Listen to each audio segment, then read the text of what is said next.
Hujan deras yang mengguyur kawasan lereng Gunung Semeru, sejak Selasa, tanggal 3 Agustus tahun 2021, pagi membuat gunung tertinggi di Pulau Jawa itu mengeluarkan banjir lahar hujan pada Selasa siang. Akibatnya, sebuah truk pasir terjebak di tengah-tengah sungai. Selain itu, jalan tambang juga rusak diterjang banjir.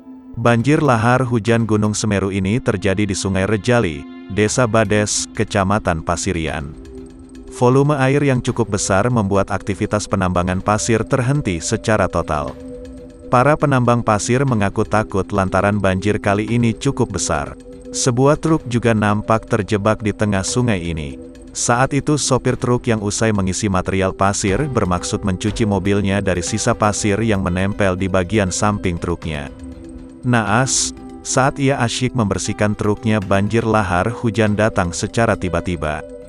Beruntung, sang sopir yang merupakan warga Probolinggo itu berhasil menyelamatkan diri.